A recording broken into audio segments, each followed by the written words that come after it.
We have a fantastic Cringe of the Week this week. Our first clip of Cringe of the Week is not our usual cringe. It's a different kind of cringe. It's like a physical pain cringe. Don't worry, we'll get to the trans stuff soon.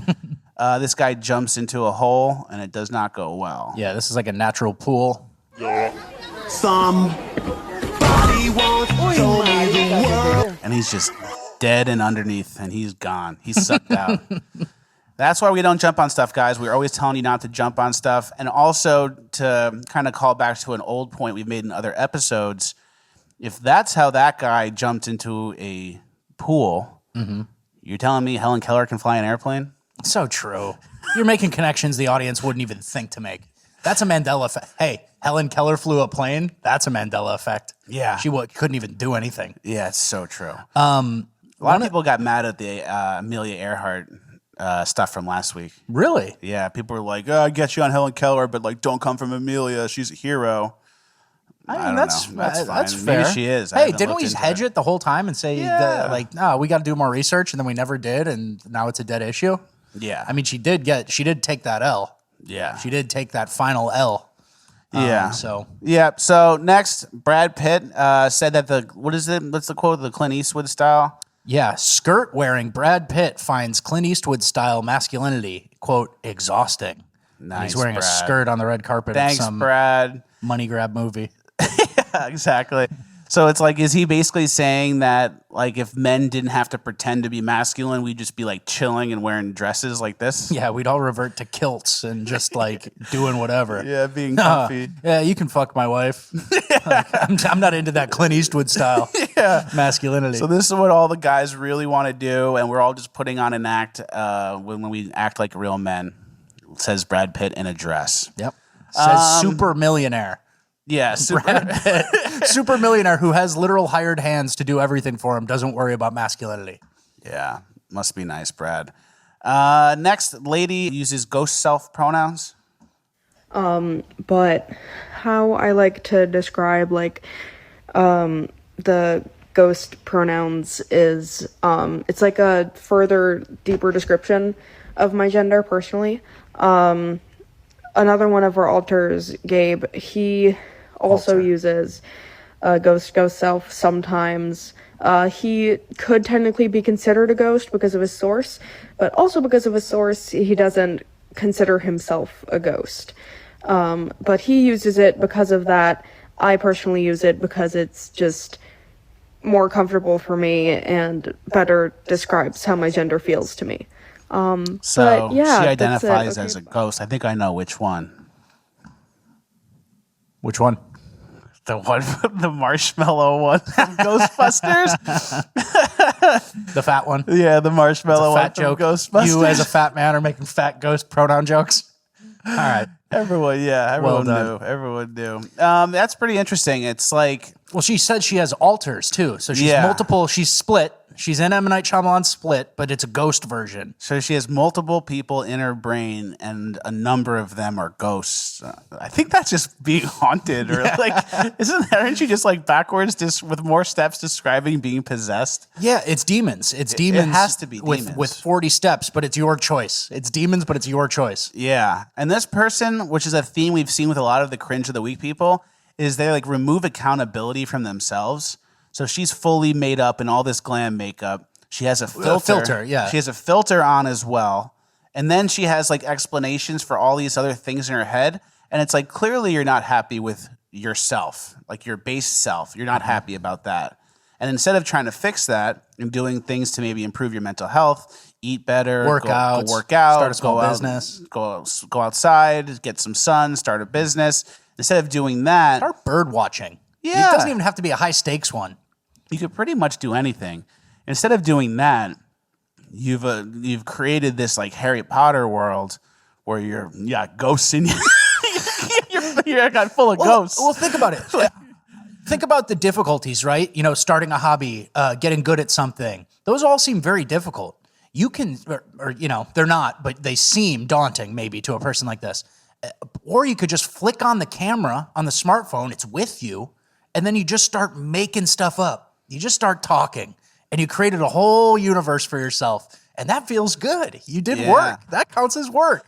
But and all the problems you have aren't your fault, and then all the hate you get online or That's misunderstanding. negative comments, it's people misunderstanding you and the problem. So the problem, why I'm not feeling good or why no one understands me is because of all these negative people online who don't understand my ghost self pronouns, when in reality you weren't really happy with yourself, like everyone is. Like pretty much nobody's happy with themselves, and that's a good thing. Because then it puts us on a self-improvement thing. It's hunger. She's like, nah, I'm all good. I just got these ghosts in me. And if you don't accept that, you're the reason maybe I'm not good. Or you're the reason I'm upset. So that's like a little in a jar what these people are doing.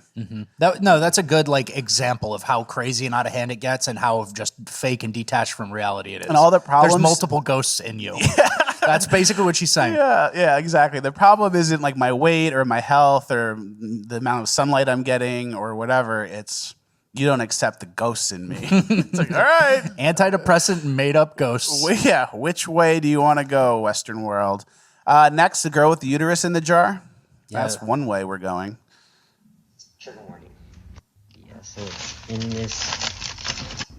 Hey, y'all. So I just got my uterus back. And it looks so freaking cool. Trigger warning, this is an organ, and it is a wet specimen, and it is my uterus, plus the tubes as well. So, ready for the reveal? This is it. This is my uterus. She scrubbed off all the blood. That is my cervix. That's what a cervix looks like, y'all. And these little strings right here are my fallopian tubes. This is my uterus. This is it compared to my head. Ugh, all right.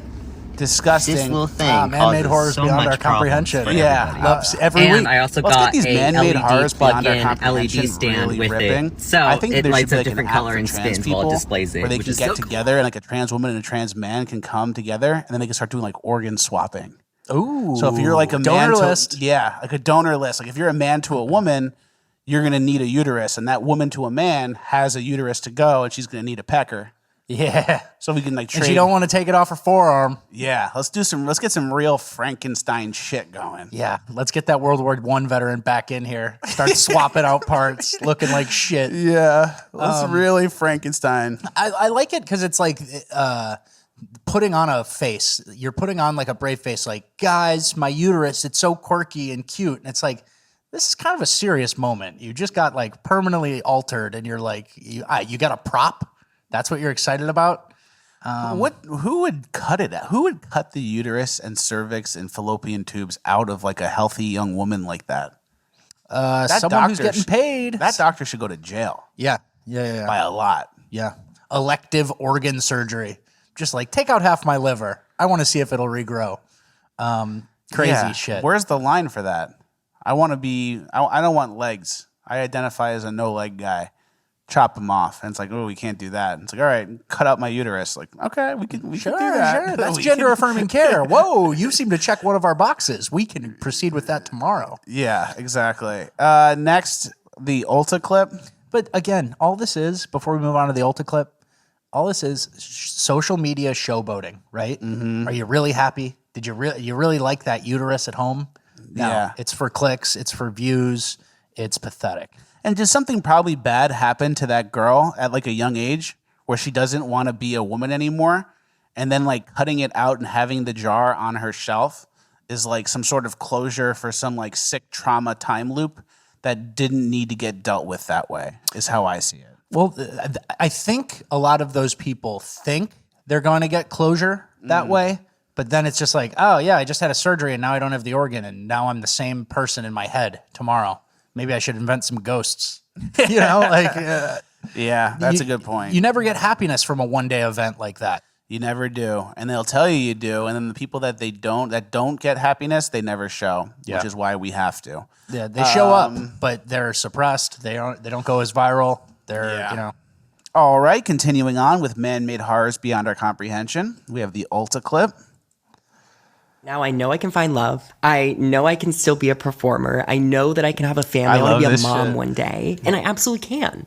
And that's why the narrative still has a long way to go, because when I was grieving Boy Dylan, I didn't know those things were even accessible to me. Isn't that great? Don't you just love it? I love this shit. Me too. The guy in the beard going, oh, we're ladies. Like, Yeah. that's just good shit. No, it's the equivalent to the big titty woodshop teacher. It's like it's so far out of pocket that it's like we get joy from it.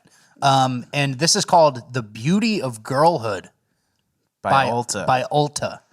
And so, hey, I'm going to say something. I don't blame Ulta.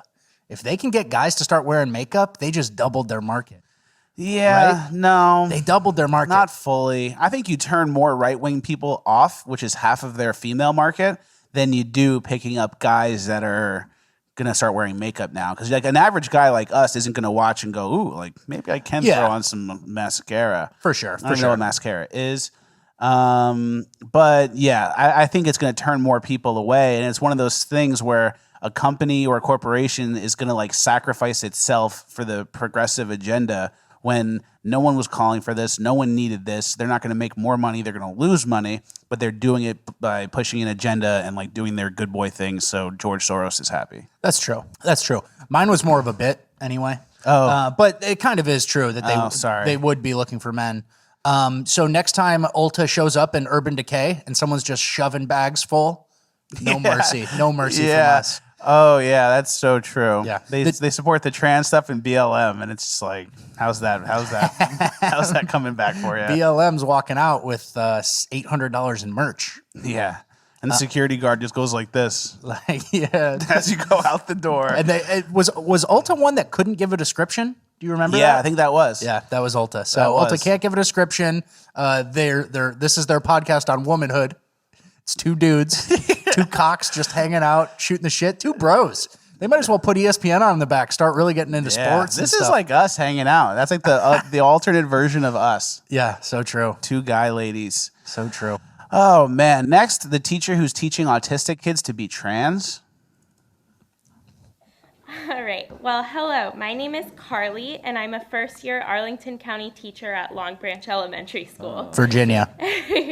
I'm also a queer person, and the proposed model policy on trans students is just one of my many issues I have with Glenn Youngkin. In May, I graduated with my master's in special education. I did my master's study on queer inclusion in public schools, specifically because of the rise in anti-trans hate in public schools across this nation. My study told me that including trans students in all spaces is best practice. It also told me that there are trans kids of every age. One I actually worked with in my student teaching, he was in the 3rd grade. I found that autistic students, the population I work with, may experience gender queerness more than other students. All of this brings me to my most important point. Why does this government not trust me with my master's degree I worked hard and paid for to know how to do my job? Why is my profession and expertise so policed? Why don't we trust you? Because the whole college thing was a scam, and they taught you the made up stuff. You have a master's degree in what? Gender affirming care? That's why no one trusts you. It's all made up. Some lesbian just let you write a 5-page paper and said, looks good to me. Like, I don't know what the master's program is for gender kids stuff. That's all pseudoscience. You have a master's degree from some crappy college. Like, doesn't mean anything. The whole thing was a scam. It probably cost you $300,000. Like, don't you get it? Yeah, they keep getting paid. You get your little degree and they keep getting paid. I kind of love this shit, how much I laugh at college now. Me too. Because it's like, based on your merit, you know, what you've said, you don't sound like a master's person. Yeah. You sound like a Muppet. You sound like a joke who's just going with the wave of like what women are saying. Yeah, they credentialed you so you go out into the real world and cause disruptiveness and division. Clown shit. The 3rd graders trans. Oh yeah, we should listen to the master's degree. The 3rd graders trans. You just said it. Yeah, exactly. You know what I realized too with this whole trans thing and like the locker rooms and the bathrooms? You know that feeling? You probably don't have it very often. I definitely haven't had it very often. But that feeling when you're in the woman's bathroom and it just feels a little different. And like you have like that feeling in like your nervous system where you're like, I shouldn't be in here. I got to get out of here quick. I should not be in here. Like they're trying to get rid of that entirely, which is like a very natural feeling that basically proves that men realize like women need their own space and privacy. Men need their own space and privacy. I shouldn't be in the women's bathroom. Like something in my back is tingling. Like get me out of here before I get in trouble. For sure. Like that feeling they're trying to get rid of and pretend is not natural. And that's kind of the proof of like the two genders being very different in my mind. So Yeah, they're they training something. They're training you to have that like eliminated. Nothing Yeah. matters. You know, I always joke the unisex bathroom. It's like imagine just going into the unisex bathroom and absolutely blowing it out, doing a number, doing a disgusting thing in there, and then you walk out and there's some dainty little girl who's waiting for you, powdering her nose. dude. Yeah. We should be separate. We should be It separate. should be separate. Certain things we don't need to share with women. We don't need to bore you with the details, but certain things should be left separate. Should we move on to something we should share with women? NHL hockey. Yeah, exactly. Yeah, let's go on to NHL hockey. I had this quote tweet that I thought was pretty funny. This person tweets, why do white non-binary people act like being non-binary cancels out their whiteness? And then some account writes back, I'm a starving child, starving to death, and this is the very last thing I have ever read. Goodbye. Goodbye. Goodbye. That's pretty good. Yeah, NHL. That's perspective. How far you get away from the food. You just is that girl canceled? Is Piers Morgan talking about her and getting her canceled? Because white cancels out whiteness. What does she mean by that? No, well, you're allowed to. There's certain people you can make fun of. You know what white people need? We need a thing like anti-Semitic. We need a new phrase that's like anti-hetetic. You know? Yeah, we need something that we could say, that's And what's another word for white? Like anti-white, anti-blanco. just Spanish. Just make it Anti-blanco. Spanish. Yeah, I don't really have one. Next, the NHL needs to be less white. Less white, more women. It says that we are where we expected to be, but now we have the facts to back it up. I think the one area that we are feeling positive about is that 38% of our workforce are women. We've done a lot of work to improve in that area, and it's very consistent with our current female fan base of 40%, and so that's a great benchmark. Having said that, we know we have work to do with women of color, and we're leaning into that.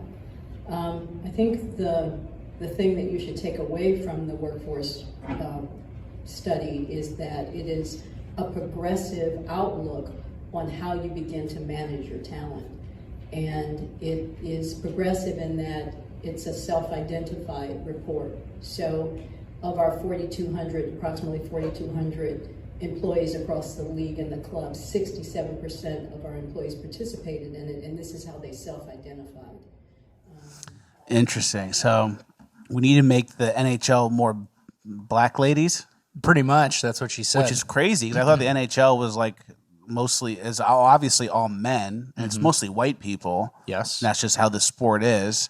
And now we have to give more ladies spots in the NHL, and then we have to make more black ladies. And it's like, I don't understand, like the issues that men face. You'd think if you wanted to tackle those issues as the NHL, like if you're trying to do something bigger than yourself as the NHL, wouldn't you be like looking into like suicide and like men with their purpose and like exercise and obesity? But for some reason they go to like race and then also probably LGBT stuff. Yeah. So it's like, oh, our audience is, male or whatever. What do we do about it? Oh, we have Should to we start. should we cater to them Yeah. a little bit? Like, like, maybe nah. tailor the product to the audience? It's like, nah, we need more people of color, and we need to be also pushing gay shit. That's what men want. It's like, okay, so thanks. Another thing that just kind of gets taken away from people. Yeah. And I mean, this is the start of the end, the way I see it. This is like, okay, you didn't say anything crazy, but I know in 5 years from now, it's going to be a little different. And then in 10 years from now, there's going to be no fighting, rainbow center ice. The red line is going to be the rainbow line now. Yep.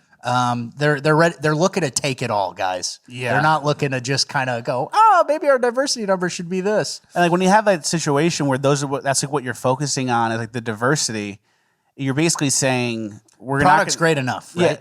Yeah. Well, you're basically saying exactly. Like, everything is fixed, everything's solved, everything's good, and now we have to make it perfect. Yeah. Like, what do we need to do? And it basically sounds like you're going to be not hiring white men as many times as you can, and then like phasing the ones that exist in the system out as well. Mm-hmm.